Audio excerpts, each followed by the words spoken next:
All right, guys, so we've been cooking on this project. Check out everything that I've done. So we got the whole core support welded out, painted. Core support mounts for the frame rails are in and welded. We have wiring ran. Both batteries are up in here. I figured out what wires on the bulkhead to run the power to get this thing to start without having the whole cab harness from the Dodge. It does start and run, and it'll rev up and do everything it's supposed to do there. We got the brakes connected. Hydro boost brakes from the Dodge firewall. Those are drilled and mounted to the Ford firewall here. As you can see here, we got the clutch hydraulics mounted. Power steering's hooked up. We're gonna get the truck out of the shop, do some cleaning, get everything cleaned up in here, get the floor swept up, get all the hoses and cords and everything cleaned up. Then we'll get her back in here. But I think whenever I get it back in, I'm gonna put it up here in this bay. So all this stuff is gonna have to move too. But let's go. So the wires needed to connect to main power: red and white, red with the white stripe, red with the green stripe, and red with the black stripe. And then over here, we have brown with a white stripe right here. And then this one is green with a black, I think is this one. And then this one over here is orange with black. So 6 wires. Your fuel pump will power up off the ECM. But this one has a FAS, so we don't have to worry about that. We just connect the main power to the FAS, get all these tied together, and then you can hear everything click. So I'm gonna go ahead and hook that up real quick and I'll show you guys. So you can hear the fuel pump running. The injection pump already clicked and did its thing. Power is now to the PCM and the ECM down on the side of the engine. All you gotta do is just grab the old starter wire and crank her over.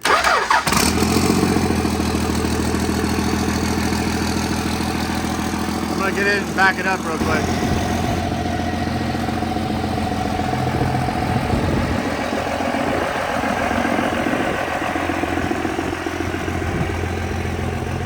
How about that?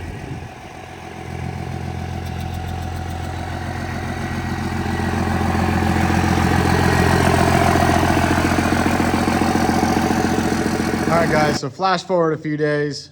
I have dug farther into the wiring and started wiring in the cab harness into the Cummins harness.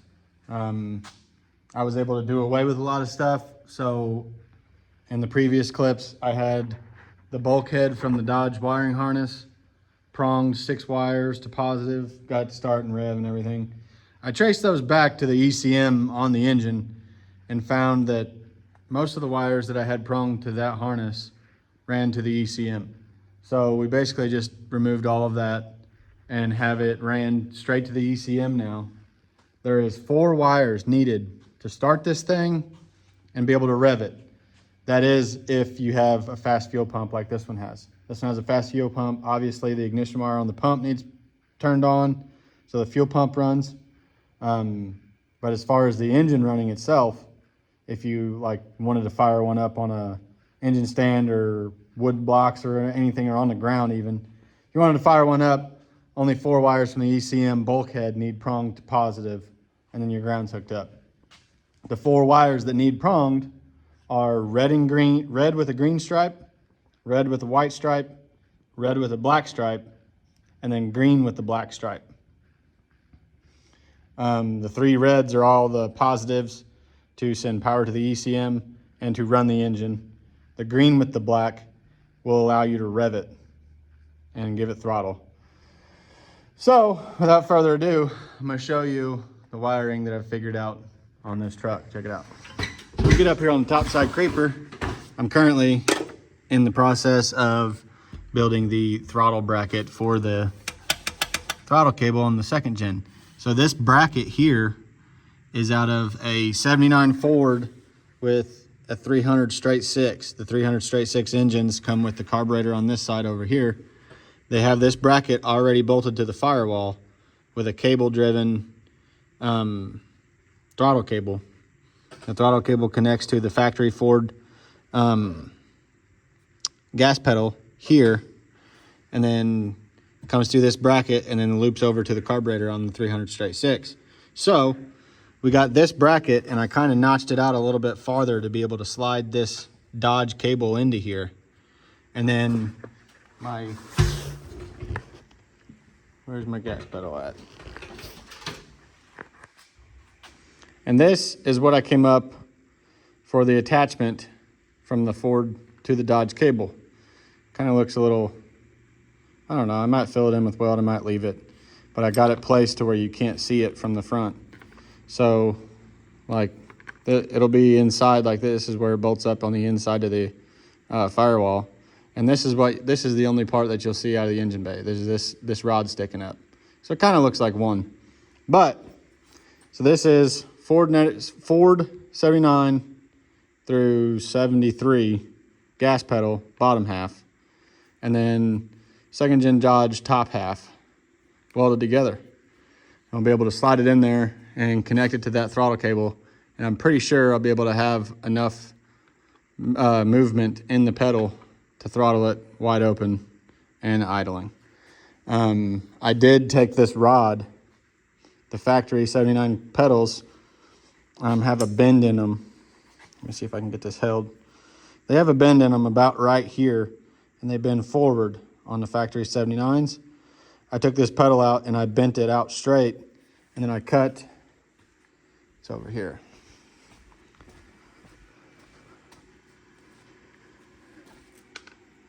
Well, I thought it was over here. There it is. I cut this end off of the 79 pedal. I get to focus. Cut that end off the 79 pedal and got it flat. Focus, focus. I got it flat and then welded that Dodge part on there. So we're gonna stick it on there and see how it all lines up. All right, so this is what we got. We got our throttle cable coming from our injection pump up here. It comes down, goes into the 300 straight 6 mount, and then the Ford with the Dodge top half of the pedal. And she throttles all the way out. So I got my bulkhead wiring for the ECM ran through the firewall right here. And now I'm gonna show y'all what wire it needs to be connected to send power through the 79 Ford harness to the ECM to fire this thing. So this is the wire that I have currently connected into the ECM harness right here. So I've pulled the fuse box back and found the wire that turns off with ignition power, stays on during cranking, and then is on with key on. That is one of the things that I ran into an issue with wiring this thing, was I couldn't find a key on, cranking on wire to keep power to this stuff while you're cranking it, because it has to have power to it while you're cranking it, or the pump ain't gonna turn on and fire the engine. So if you connect your 4 wires from the ECM into this wire, it'll power the pump, power the ECM, allow you to rev. Then all you have to do is wire in your ignition crank wire for the Dodge starter into the 79 ignition and get her to crank over. So I'm gonna stick these two together and then we'll fire her up. Check it out. All right, I got those two stuck together. I have another ignition wire out in the engine bay that I hooked the fast fuel pump up to. And then we do need an ignition switch. It's kind of funky. It doesn't always turn over, but we'll see what it does.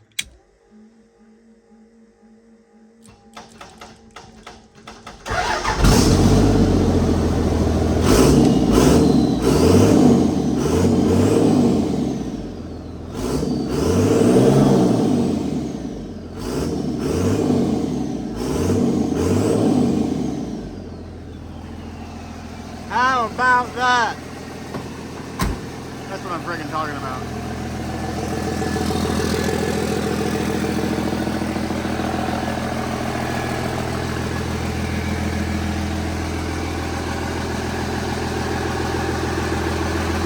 all you gotta do to kill it is just turn your key off.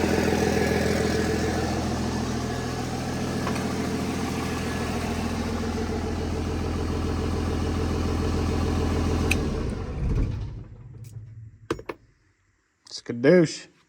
That much closer. I'm gonna finish cleaning this stuff up. Get all this connected into the fuse box under there. And that basically means clutch is done, brakes are done, gas pedal's done. Rolling right along. It's gonna be no time before it's time for the customer to come get it. This has been a fun one. Been pretty neat figuring out all the wiring and stuff on this thing. Figuring out how to do it all.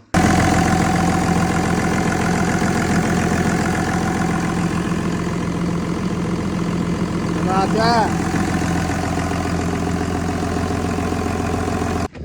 What's up, guys? So that last clip was actually, I'm pretty sure, like 2 months ago. Some time has passed since then, and a lot of work has gotten done since then. So we're here to catch you up now. Check it out. Now look at what we have here. Made its way outside under its own power. About to get her first spray down.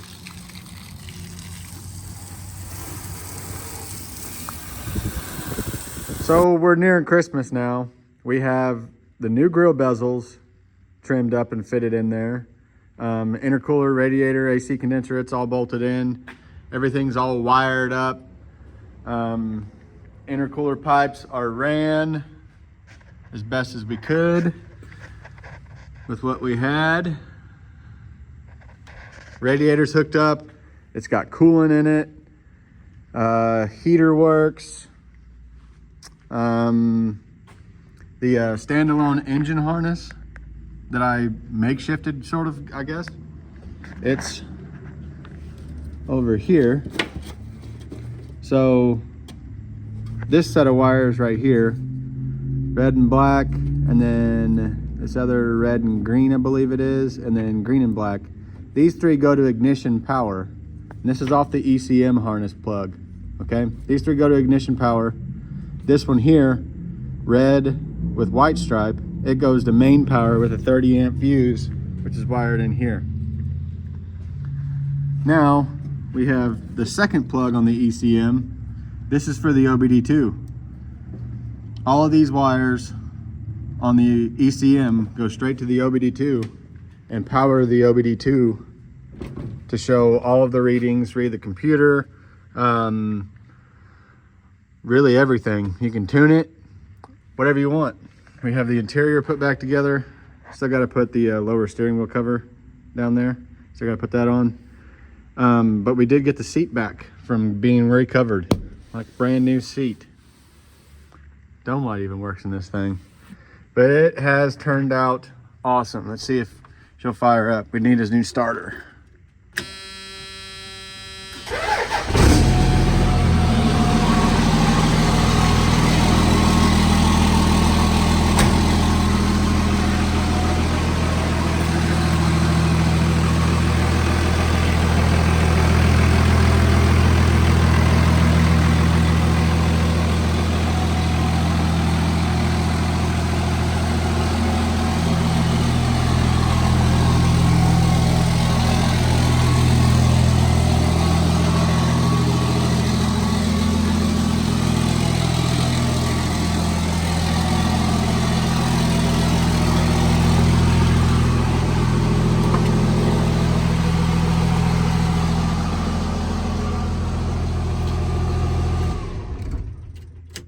How about that? So the customer is actually coming to pick this thing up this evening, today.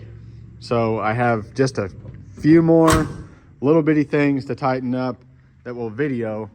And then I'll show you guys the walk around of the whole truck with him, and we'll send him on his way with it.